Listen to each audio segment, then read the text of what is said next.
The modern miracles of sound motion pictures and radio open up vast sources of entertainment and instruction. To benefit from these, we need our ears, which interpret for us the multitude of sound waves they receive. Now, if you will lend me your ears while watching this picture on the screen, I will tell you about these invisible waves and how our ears are able to convert them into sound.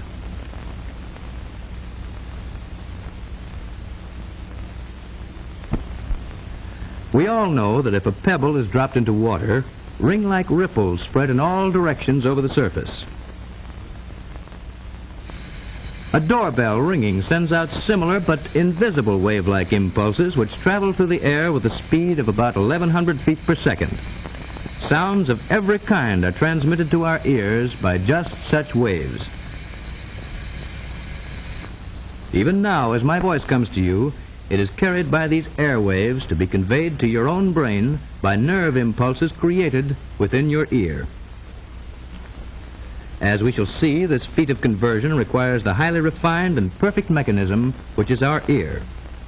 To begin with, air impulses are caught by the outer shell and directed into the ear canal.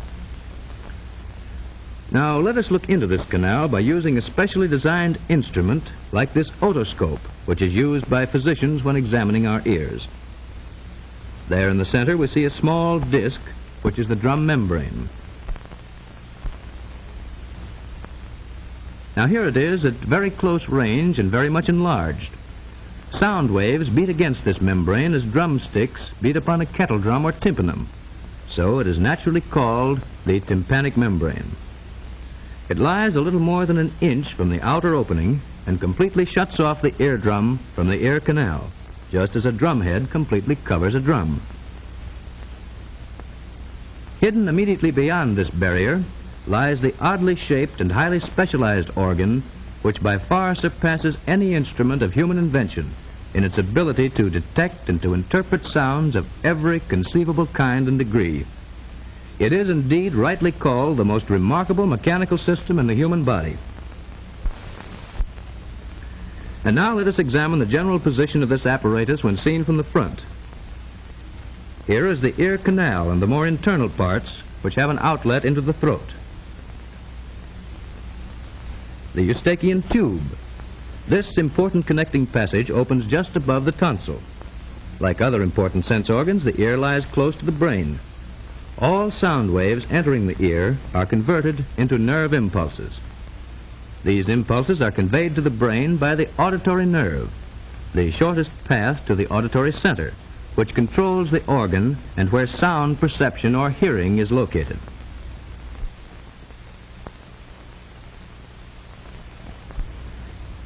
The bones of the skull also encase the inner ear.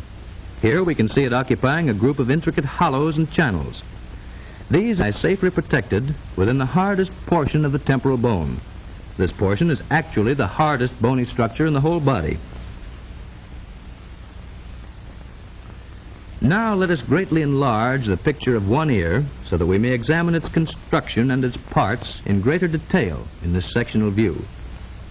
The ear is divided into three parts. First, the external or outer ear, consisting of the shell or pinna, and the auditory canal or meatus. These and many of the parts that are to follow have been given their names because they resemble familiar objects. Now, second, the middle ear or eardrum, also called the tympanum, consisting of the drum membrane, already compared to a drumhead, and the drum cavity. This is shut away from the outer ear by the drum membrane, but communicates with the throat by means of the Eustachian tube, already mentioned. The most striking feature of the middle ear are these three tiny but delicately fashioned bones. They're called the ear bones, or ossicles. Like the outer ear, the middle ear contains air.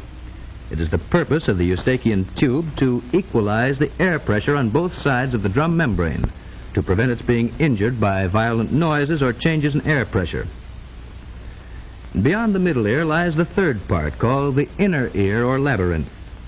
Unlike the outer and the middle ear, this part is filled with a liquid instead of air and contains the delicate apparatus which transforms sound waves into nerve impulses. And now let's look at a still larger view of the middle ear with its 3 ear bones or ossicles, and then see what happens when sound waves strike the drum membrane. This bone, consisting of a head and handle, is called a hammer or malleus, and is fastened by the handle to the drum membrane. United to the malleus by a joint is the anvil or incus, which in turn touches the stirrup or stapes. The footplate of the stirrup is attached by a movable ligament to an opening, which is called the oval window. If from any cause the drum membrane is forced inward, its movement is transmitted to the stapes, and the upper part of its footplate swings into the inner ear as on a hinge. Repeated pushes make the plate swing in and out, agitating the liquid which fills the inner ear. And now let's see how sound waves coming from a ringing bell act upon the ear mechanism. Here we see in slow motion how these sound waves, by beating against the drum membrane, are carried across the middle ear to the inner ear by the chain of ossicles.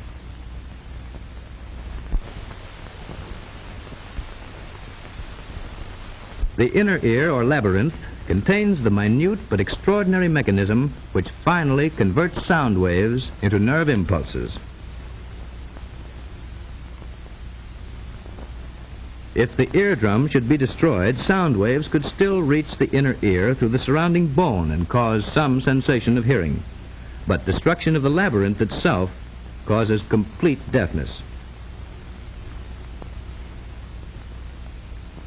The labyrinth, as its name implies, consists of a maze of passages or tunnels hollowed out of the solid surrounding bone. These passages are loosely lined with a skin or membrane. Now, if we remove its surrounding bone, we reveal the shape of the entire labyrinth as it is formed by its lining membrane. Part of the labyrinth consists of these 3 ring-shaped passages called the semicircular canals.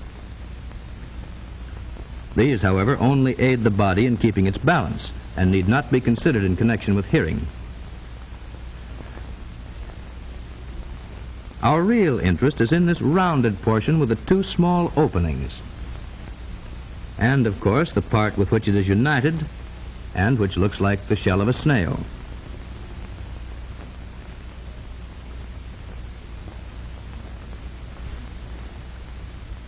Returning to our sectional view, we see that the rounded portion contains a hollow chamber lying between the middle ear and the snail. A number of openings lead to adjoining parts, just like doors do from a hallway. So it is called the vestibule. These openings in the vestibule lead to the semicircular canals. Actively related to the hearing mechanism are these 2 openings which have already been pointed out on the outside of the labyrinth and which allow sound waves to pass from the eardrum to the inner ear. First of these openings is called the round window. It is covered by a very thin membrane. The second, the oval window. Through it are received sound impulses transmitted by the plate of the stapes, which covers it. And the third opening leads into the upper half of the passage, which has the shape of a snail or cockleshell, and so is called the cochlea. Within the cochlea is contained the mechanism which finally converts sound vibrations into nerve impulses. Let us look at the inside of this amazing little instrument. If we were to slice through the middle of the cochlea and then turn the separated portion face upwards, we would see inside a spiral-shaped canal which circles around a central core of bone called the modiolus. This canal is divided into an upper and lower portion by a membrane shaped like a spiral ramp. This membrane is of a highly complicated internal construction, and when agitated by sound waves, sends out nerve impulses. These are conducted to the brain by nerves which unite to form the main auditory nerve leading to the auditory center.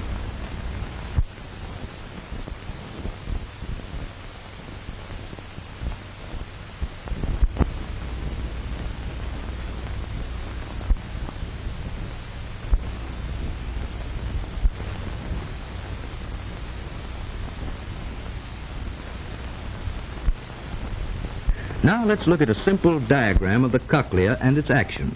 And this time, let's take off the top. Here again, briefly, we recognize the vestibule with the oval window covered by the stirrup. And directly below is the round window covered by its membrane. And here is the third opening, which leads directly into the inner channel of the cochlea. This white line represents the all-important spiral membrane, which transforms sound waves into the sensation of hearing. As we have seen before, this space is filled with a liquid. Now here again, we observe the action of sound waves upon the ear. This is merely a simple picture of the complicated action that results when sound waves enter the inner ear by way of drum and ear bones. The liquid, when set into vibration, causes wave-like shakings of the spiral membrane. These shakings, in turn, set up the nerve action, which, when carried to the brain, results in the sensation of hearing. The ear, then, is a very delicate and complicated mechanical device, astonishingly sensitive in its ability to separate and to distinguish a vast medley of sounds. It excels by far the most ingenious and delicate instruments ever devised by man.